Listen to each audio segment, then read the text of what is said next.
Hello, I'm Samantha Jolly. It is 4 o'clock and these are our top stories in Perth this afternoon. Crash tragedy, a young boy killed by an out-of-control car at a primary school pickup. Sentencing delay, the family of a young driver who lost her life on Kwinana Freeway forced to wait for her killer to face justice. The public urged to avoid Pinjar bushland as police hunt down a wanted man. The controversy over the Prime Minister's Qantas perks takes full flight. And roof ripped as a tourist bus hits a low bridge in West Perth. We begin today with a crash tragedy in Melbourne that's claimed the life of an 11-year-old boy. The boy was killed when an out-of-control car crashed through a fence and into the playground of Auburn Southie Primary School. 4 other children were also injured in the crash. The accident happened just before afternoon pickup. The female P-plate driver has been arrested by police. It's believed she suffered a medical episode at the wheel. WA Supreme Court has heard bombshell evidence that's delayed a manslaughter sentencing. Evie Butterworth was high on drugs and speeding when she collided with a car on Kwinana Freeway in Baldivis, killing 21-year-old Abby Sheriff. Butterworth has already pleaded guilty to manslaughter. Her legal team wants to introduce new evidence that could show the 30-year-old wasn't entirely to blame for the collision. Lawyers want to call in an independent crash expert to prove the victim tried to change lanes in front of the speeding car just moments before the deadly crash. Police are urgently hunting a 39-year-old man in Perth's north. He abandoned his car in Pinjar after being approached by officers. Ken Lilly is now believed to be on foot in nearby bushland. He has short, shaved red hair and a distinctive cross tattoo on his left cheek. Members of the public are being asked to remain alert and avoid the areas surrounding Wanneroo Road and Nowagup Road. The Liberal Party has pledged to set up a royal commission into our health system if it wins government next March. Jeff Parry joins me in the studio. Jeff, Liberal leader Libby Mettam went further today about how that Royal Commission would operate. She did, Sam. She said that she would ensure that the Premier, Roger Cook, and that the Health Minister, Amber-Jade Sanderson, are forced to give evidence to that Royal Commission, and anyone else that the Royal Commissioner wants to call will have to front up too. Ms Mettam detailed her plans for a public examination of the Labor government's handling of health over the last 7 years, while she was revealing new ambulance ramping figures. More than 5,600 hours this month, the worst October for ramping on record. It's just one crisis after another, according to Ms Mettam, and only a Royal Commission will get to the causes. This would be an opportunity for bureaucrats, but importantly health workers, to be able to speak with some confidence about what they believe needs to happen in our health system to ensure that patients' safety and health workers' safety is made a priority. Royal Commissions can be expensive and take years to come to a conclusion. The Liberals say they can wrap this one up in just 12 months. They're just simply dithering. They just want to waste money, millions of dollars, waste time, literally months and years on the whole question of what they should do if they find themselves in government. Sam, the Royal Commission, if it's ever set up, will have no bearing on the election, and I'll have more in the news at 6. All right, Jeff, we'll see you then.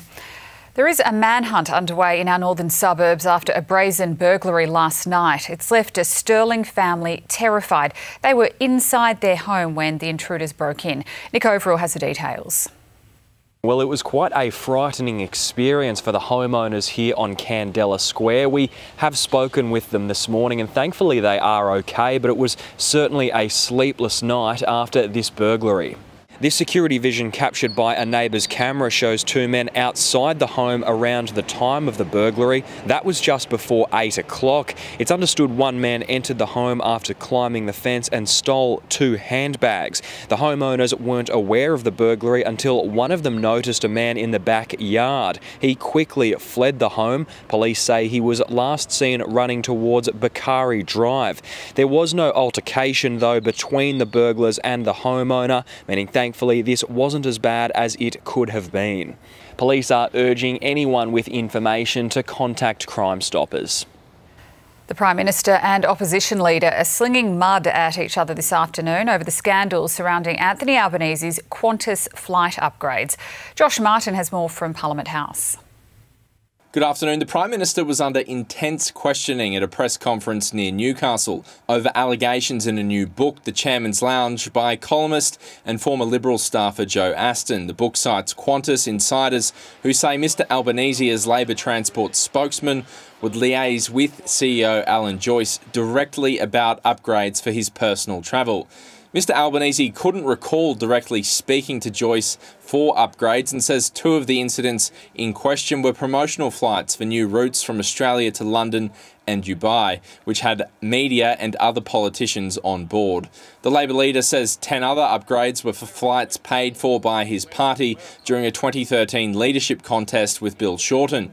He tried to turn the blowtorch on his rival. Peter Dutton has been flown around in the private jet of mining billionaire Gina Rinehart multiple times and has a secret family trust fund. Peter Dutton seems to be obsessed with making attacks on myself, my family. There is a difference between both of us.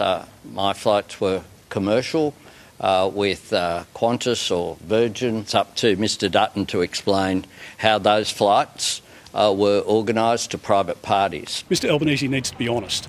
He can throw mud, he can blame other people, but this is a problem of his own making. The opposition want the matter referred to the Corruption Commission and will move for an inquiry into Mr Albanese and Qantas when the Senate returns on November 18, pushing for former CEO Alan Joyce to take the stand and answer questions. This saga has a long way to run. Almost 5 years since the first COVID-19 case was confirmed in Australia, an expert report into our response to the pandemic has been released. The 12-month inquiry found Australians are unlikely to accept harsh restrictions like lockdowns in the future. It says the Morrison government's heavy-handedness broke down trust. The erosion of trust is not only constraining our ability to respond to a pandemic when it next occurs, but it's already, we know, bled into the performance of our vaccination programs, including our childhood vaccination program. The 860-page report called out poor planning, adding vaccine rollout delays cost lives and the economy $31 billion. We're learning more about the poor financial state a Perth influencer was in when he allegedly murdered his mum for $1 million life insurance payout. Andre Rebello's Supreme Court trial today heard he and his Instagram star girlfriend, Gracie Piscopo, were in a combined debt of more than $100,000 at the time of his mother's death. He's accused of killing Colleen Rebello inside her Bigton home in 2020. Her cause of death has never been determined. Andre Rebello denies the charges. Donald Trump has told supporters he is, quote, the opposite of a Nazi and called his presidential rival Kamala Harris a fascist. US correspondent Tim Lester is on the campaign trail. For Donald Trump, this is likely a must-win state. Georgia, in the southeast of the United States. He made two appearances here today. The second in the stadium behind me, a familiar stadium for the former president because it was part of the complex back in June that hosted the first of those presidential debates, a critical debate because it was where Joe Biden's age exploded as an issue and Donald Trump suddenly had a new rival in Kamala Harris. Today, as he addressed the crowd in the stadium behind me, very focused on his rival. Then what she was talking about, the newest line from Kamala and her campaign is that everyone who isn't voting for her is a Nazi. He's Hitler. And then they say, he's a Nazi. I'm not a Nazi. I'm the opposite of a Nazi. For her part, Kamala Harris campaigning in the US Northeast in one of the three critical battleground states there, Michigan, quite focused on Donald Trump's appearance in New York yesterday, where there was a lot of criticism, not so much of Trump himself, but of speakers before Trump who were accused of being lewd and being racist. Kamala Harris having plenty to say about Donald Trump's campaign style. And now he wants unchecked power. Just imagine Donald Trump with no guardrails. He who has vowed he would be a dictator on day one. Early voting is already a feature of the 2024 election campaign. Tens of millions have already cast their ballot. Today, among them, President Joe Biden playing an ordinary Joe, no escort in this case, just standing in line to cast his vote. This as the FBI confirms the firebombing of 2 early voting ballot boxes, one in Washington state and one in neighbouring Oregon. They suspect the same firebomber responsible for both cases. Jennifer Aniston has remembered Matthew Perry 1 year after his overdose death. The actress shared a series of moving photographs on Instagram, including images of the pair together, the Friends cast huddled arm in arm, and a portrait of her smiling late co-star. The post was simply captioned 1 year, tagging a not-for-profit foundation in his name, set up to help people struggling with substance addiction. A tourist bus has had a narrow escape in West Perth this morning after part of its roof was scraped off by a low overpass. It happened around 9 o'clock on Sutherland Street near Watertown. Fortunately, nobody was injured, but the vehicle's aircon unit was damaged. This is 7's afternoon news. Coming up, back on the menu. The Quarter Pounder makes a comeback after a Macca's E. coli outbreak. And payday for Australia Post bosses, big bonuses despite a big full-year loss. The 7 News app will give you the news you want every minute of every day, including breaking news alerts. Download the 7 News app now. You're watching 7's 4 p.m. news live from Perth. It was hotter than expected today, 34 our top.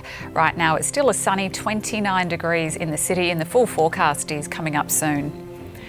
The Pentagon claims 10,000 North Korean troops have been sent to Russia to train and fight against Ukraine in the coming weeks. That figure is more than 3 times higher than initial estimates by the United States. Soldiers are moving closer to the Kursk border region. NATO says it's a sign of Vladimir Putin's growing desperation. Over 600,000 Russian soldiers have been killed or wounded in Putin's war, and he is unable to sustain his assault on Ukraine without foreign support. Pyongyang has dispatched its foreign minister and a delegation to Moscow for her second trip in less than 2 months. One of the main sources of aid to displaced Gazans is under threat after the Israeli government passed new laws effectively banning the UN Relief Agency from operating on its territories. The legislation, which takes effect in 90 days, declares the body a terror organisation. Foreign Minister Penny Wong says Australia opposes the decision. The United Nations claims the bill will only deepen the suffering of civilians living through sheer hell. McDonald's will put the Quarter Pounder back on the menu in the United States this week after tests ruled out beef patties as the source of an E. coli outbreak. 1 person died and at least 75 others became ill because of the contamination. America's food regulator believes that slivered onions from a single supplier are the likely source. Executives at Australia Post have pocketed big bonuses despite the corporation posting a full-year loss of $88.5 million before tax. Business editor Amelia Brace has the figures. It wasn't a financial year that many companies would want to celebrate, and yet big bosses at Australia Post are doing their best to spin their annual results, including their big bonuses. The taxpayer-owned entity has posted losses of almost $90 million, largely due to its lagging letters business. But the poor result hasn't stopped executives raking in $3.5 million in bonuses, with CEO Paul Graham receiving a $900,000 bump. If they're not doing well, they should have those bonuses reduced. I think all of the very senior people have got too big a pay rises anyway. Customers and staff are angry. The leadership team is being rewarded in a year that saw more than 70 post offices close, the price of stamps increase by 30% and deliveries decrease to every second day. Australia Post has defended the bonuses, saying its significant loss was actually much better than expected, pointing out it has outperformed the previous year by more than $110 million. A spate of dog attacks has owners on high alert in the Great Southern. Here's Noel Brunning from 7 News Regional WA. Thank you, Sam. Good afternoon. Yes, the council officials in Albany have condemned irresponsible dog owners after a string of attacks in the past couple of months, with a Chihuahua mauled to death in a recent incident. 35 attacks have been reported in the great southern city since the 1st of July. Councillors and rangers are calling on owners to take action before officials are forced to. The city struggling to find and keep frontline workers is being given a boost by the state government. The Housing Minister announcing more than $1 million in funding for 7 homes to be built specifically for key workers. And having gone off the rails, a transport icon of the southwest is now open as a tourist attraction. The 1987 Australind train is ready to welcome visitors. Its replacements are due to be ready when services return to the vital regional route in the middle of next year. Ahead this news hour, life-saving success. WA's cardiac arrest survival rate has gone from the worst in Australia to the best. Hear how Perth paramedics are bringing so many people back from the brink. Plus, festive food favourites on a budget, the way savvy shoppers can save on their Christmas lunch. That's coming up later this hour. Ryan Daniels joins us now. Ryan, you've spoken to Tom Barrass. Yeah, that's right, Sam. He's been quiet since his Eagles exit until now. Why he left West Coast? Hear from Tom Barrass next. Plus, the incredible strike that saw the Matildas claim victory. And end of the road for the Manchester United manager. The 7 News app will give you the news you want every minute of every day, including breaking news alerts. Download the 7 News app. Former Eagle Tom Barrass has revealed he was running out of steam at West Coast and was even considering a career change before he was traded to Hawthorn, prompting a meeting with Sam Mitchell. I could only ever be open-minded to Sam coming to Western Australia once I'd realised that I was a bit dissatisfied in my life and I was looking for something new, whether it be a new career in another industry or a new opportunity. So I think before I was open-minded to anything, that feeling came first, and Sam came over and sort of pitched to me and my partner about what it might be like playing for another club and what a new opportunity might be like, and at the time we didn't know, but 48 hours after that I think it became pretty clear to me what the best thing for our family would be. Hear more of his exclusive interview tonight at 6. Pat Cummins says he'd have no reservations about Sam Constas playing in the huge series against India if he's selected for the vacant opener role.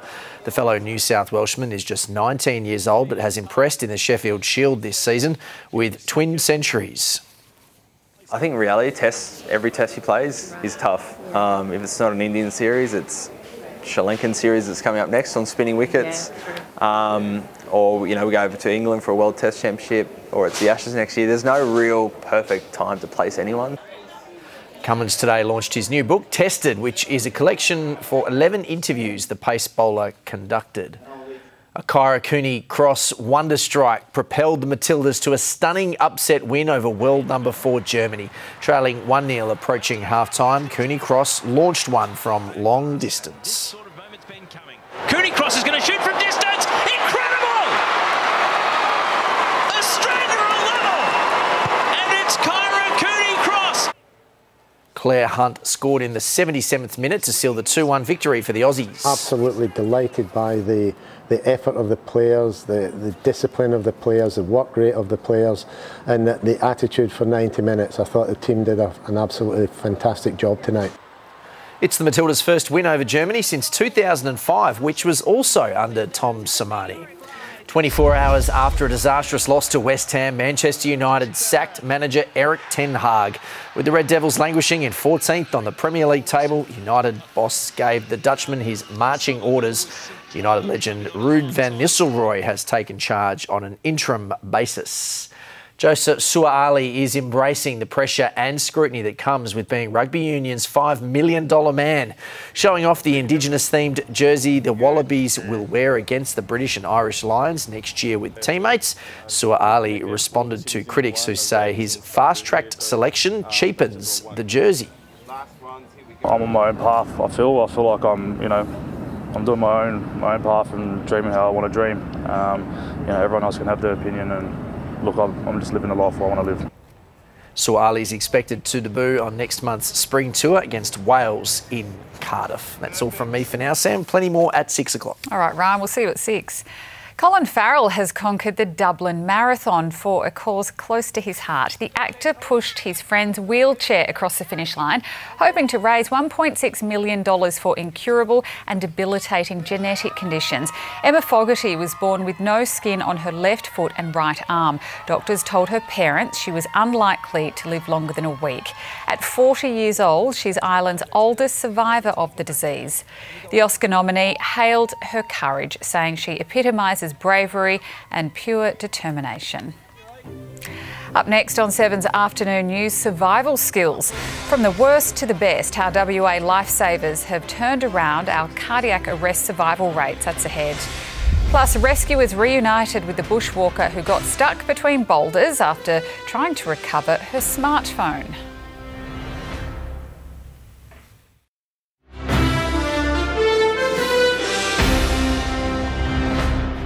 Hello, you're watching 7's afternoon news live from Perth.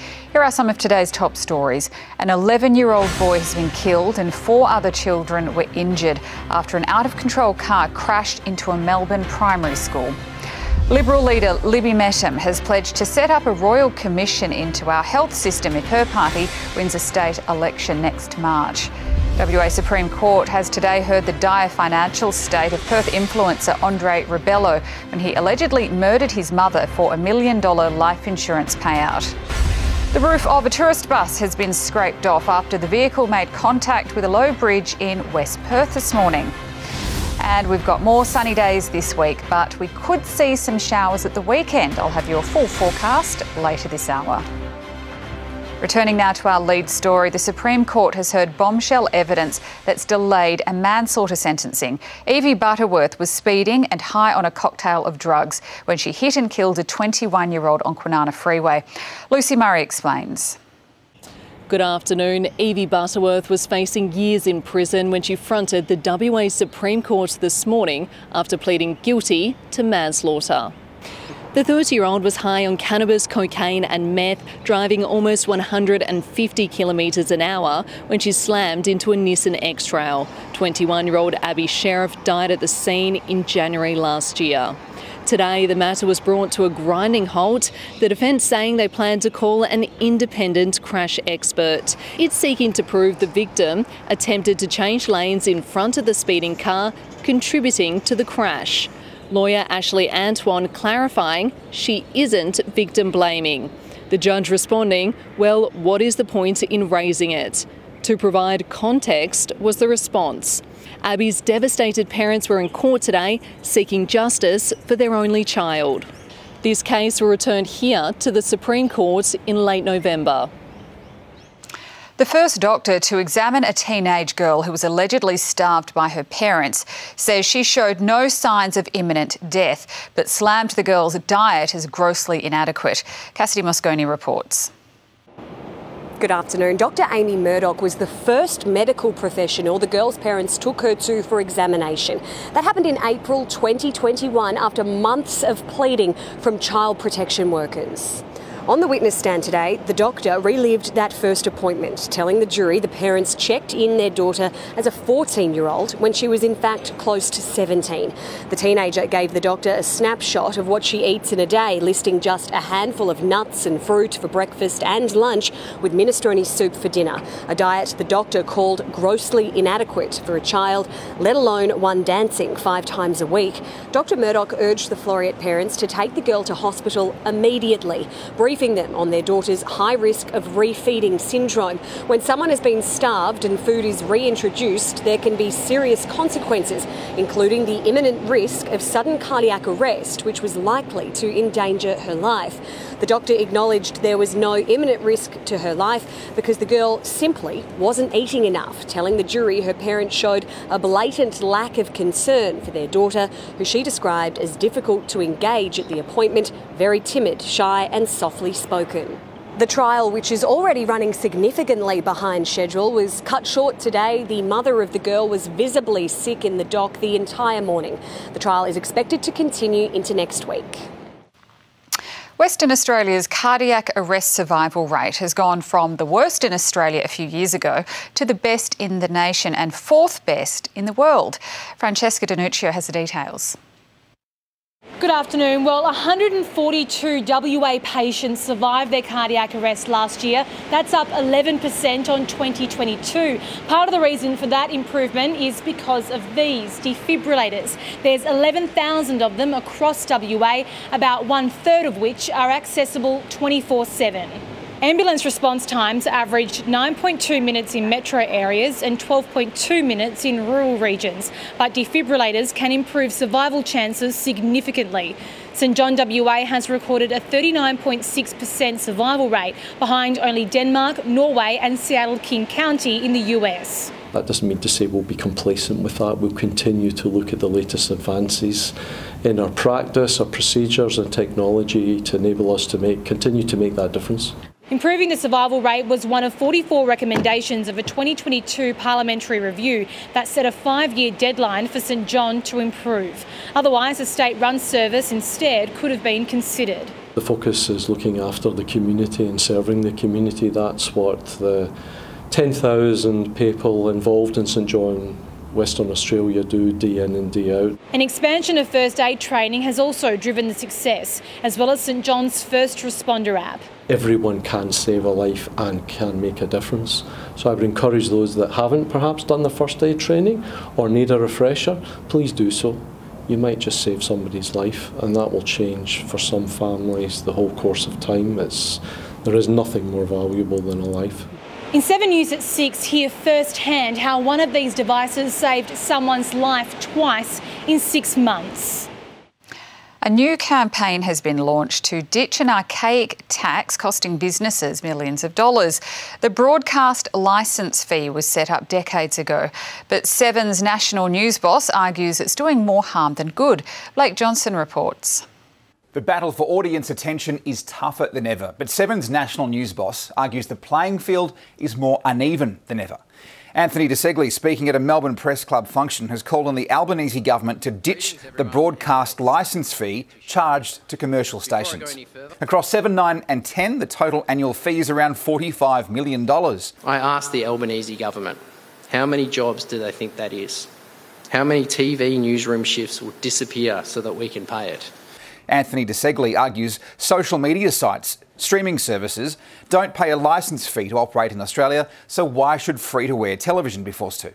To a large extent, they're now replicating the model that free-to-air television in Australia has, but they're not paying a licence fee to get there. It comes at a time disinformation on social media is more prevalent, and the job of journalists is arguably more important than ever. There is only one true antidote, and that is the news. The TV media landscape has changed greatly since TV's early glory days. A fragmented advertising market with new players popping up is forcing a rethink of business models. The government acts like newsrooms are still bathing in the rivers of profits. News deals signed with Meta or Google are expiring or have not been renewed. The future of payment for content deals is uncertain. It's been exactly 1 year since the overdose death of Friends star Matthew Perry. On the anniversary, the actor's family has opened up on his battle with addiction and how they're helping others with substance abuse. On screen, he played the Joker, the character whose one-liners always got the laughs. You have to stop the Q-tip when there's resistance.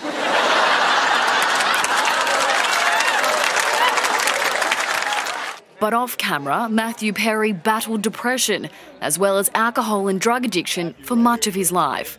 Now, a year since his death, his mother has shared her memories of the star for the first time. He went through a period, interestingly enough, just before he died, when he was showing me one of his new houses. He came up to me and he said, I love you so much, and I'm so happy to be with you now. And it was almost as though it was a premonition or something. Perry was found dead in his hot tub at his LA home. An autopsy determined he'd drowned after taking a ketamine overdose. He was 54. There was an inevitability to what was going to happen next to him. And he felt it very strongly. But he said, I'm not frightened anymore. And It worried me. A police investigation into Perry's death unearthed a criminal network of alleged doctors and drug dealers who took advantage of the actor as he fell back into addiction last August. 5 people have been charged in relation to the actor's death, with the first to be sentenced this week. Zoe Martin, 7 News. The woman who became trapped between 2 boulders for 7 hours while trying to retrieve her phone in the Hunter Valley was reunited today with the rescue crews who pulled her free. Natasha Squarey was there. Well, Matilda Campbell was enjoying a weekend away with her friends here in the Hunter Valley when one small mistake sparked an urgent and complex rescue operation that made headlines around the world. The 23-year-old was bushwalking with a friend in Laguna when that friend dropped her iPhone between 2 boulders. Matilda thought she'd be able to get it, but after she ventured into this opening, she fell into a 3-metre crevice and was stuck upside down. It was just I lost footing, and then all of a sudden I'm in this hole. It probably took me about half an hour, I think, to realise that I was fully stuck. And then I started hyperventilating and I did cry. I had a big cry. One friend stayed by her side while 2 others drove 45 minutes to find phone reception and call for help. And when rescue teams arrived, they knew they had a huge task ahead. And with the help of police and paramedics, they moved several boulders to free her. We're going to head first up. It was a really technical and difficult rescue and quite dangerous as well. I don't think any of us has seen anyone in that compromised position before. After 7 hours of being stuck, specialist paramedics carefully manoeuvred Matilda out of the hole. Incredibly, her injuries were minor, mostly just cuts, grazes and a fractured vertebrae. Today, Matilda thanked the people who saved her life. I'm just really thankful to see them again, and they've made my life. Like I wouldn't be here today if it wasn't for them. Matilda says she might give bushwalking a little break for now. Still to come, there's just 8 weeks till Christmas. We've got the top tips for how to save on your festive feast. See you after the break.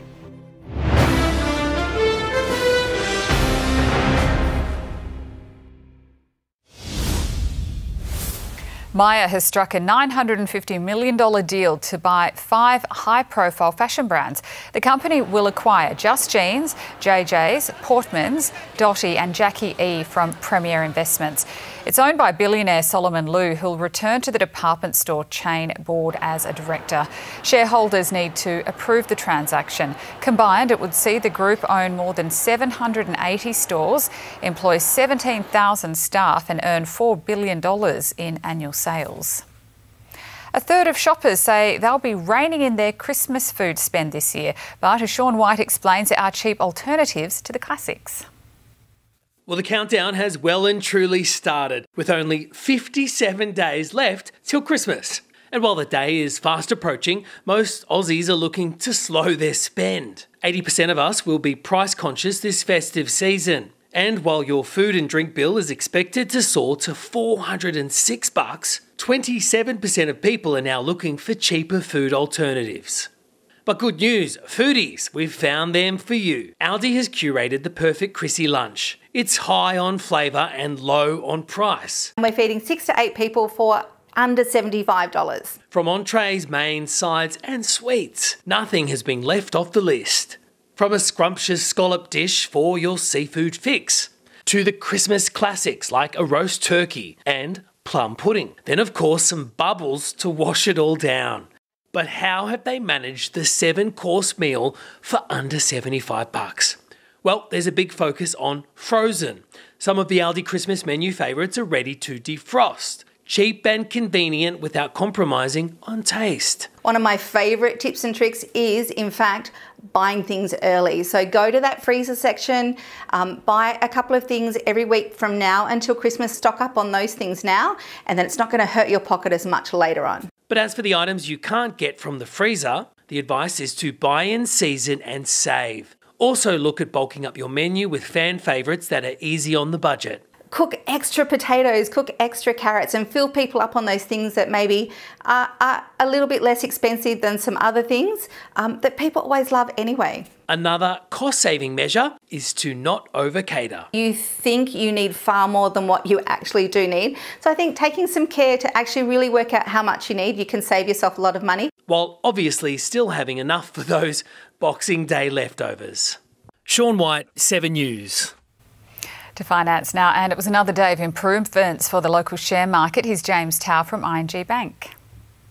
Good afternoon. Well, the Aussie market has managed to lift for a third consecutive session on Tuesday ahead of tomorrow's key inflation numbers for the September quarter. Today, the ASX 200 managed to lift around 27 points, or a third of 1%. Retail stocks made plenty of news today. We had Premier Investments up around 10% after agreeing to sell its apparel business, which owns brands such as Dotti, Portmans and also Just Jeans, to Myer for about $860 million worth of Myer shares. Myer's share price itself did lift initially on the news, but did fade in the afternoon to close a touch lower. We had buy now, pay later provider Zip also jumping about 11% after beating the market's expectations on its quarterly update, and BlueScope Steel down about 0.5% after announcing a profit downgrade. The Aussie dollar is a little bit weaker as well, buying about 65.6 US cents. Perth 6 p.m. news is coming up with Rick and Sue. Rick, what's on the program? Hi Sam, well tonight we've got more details on that desperately sad story from a Melbourne primary school where a young boy was killed and 4 other children were injured by an out-of-control car. At 6, find out what happened to the female P-plater behind the wheel. Also tonight, shock claims from WA Supreme Court. Why a killer driver's legal team is now trying to pass some blame for the deadly crash onto her victim. We'll have full details from court. Plus, the fitness app accidentally exposing the whereabouts of VIPs. How the locations of people like Biden, Trump and Putin could be easily tracked online. Also tonight, military might. We'll take a look at the Australian Army's new Black Hawk helicopters. And West Aussies now have the best chance in Australia of surviving a cardiac arrest. Find out how our state has achieved such a life-saving, successful rate. We'll have all that and more coming up tonight in 7 News Live at 6 with you, Sam. Thank you, Rick. We'll see you then. Everyone knows the Beatles, but few know the man who saw their potential and put them on the path to world stardom. A new film about the Fab Four's first manager, Brian Epstein, is charting his role in their rise to fame and tells of the private anguish behind his tragic early death. I Want to Hold Your Hand is #1 in America. It's the story of the man who got them to this point. Those boys will be bigger than Elvis. Who touted the Beatles around as record companies turned them down until he found producer George Martin. Do you know, I think there's some promise. Brian Epstein took the band to America and made them the biggest group in the world. But there have been persistent calls for the brilliance and determination of the record store manager who discovered the Beatles at the Cavern Club in Liverpool to get more recognition. And he encountered a lot of resistance.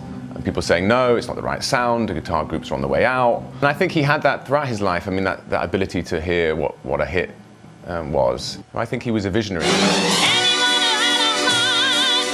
It wasn't just the Beatles he brought to world attention. He managed Cilla Black and Jerry and the Pacemakers, amongst others. His style of music management was copied down the years. But while his musicians were the toast of the world, Brian Epstein was leading a turbulent life. He was homosexual at a time when it was illegal, leading to an arrest for soliciting. The film explores this and his later addiction to drugs. He died of an overdose in 1967, aged just 32, and a month after homosexuality was partially decriminalised. It is really sad that he had, despite all that success, there was an underlying sadness and torment there. 2 years ago, Brian Epstein was posthumously honoured with a statue in Liverpool city centre. It has taken decades, but the man dubbed the fifth Beatle is now getting his turn at the headline act. More hot sunny days ahead, but we do have some showers on the forecast. I'll have your full week's weather coming up next. The 7 News app will give you the news you want. Download now. Start your day in WA with Sunrise. Happening right now here in Mount Lawley. Made right here in Perth. Matt will certainly keep you posted. Let's ask him, Rob, how did you go? Because to bring you the news in WA, you have to be in WA. Sunrise with Matt Tinney on 7. Now, Fuel Watch. Perth's petrol prices brought to you by Fuel Watch and 7 News.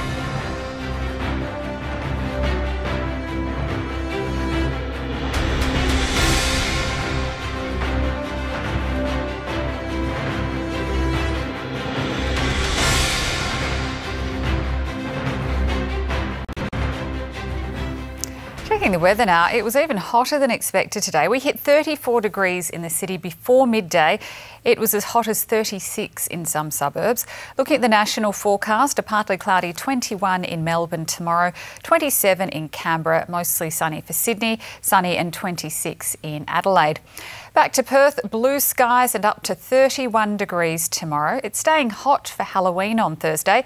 It should be a warm and sunny evening for trick-or-treaters, turning partly cloudy on Friday, with a big drop in temperature reaching a top of just 28 degrees and cooler still for the weekend. We could see some showers on Saturday morning, particularly in the hills.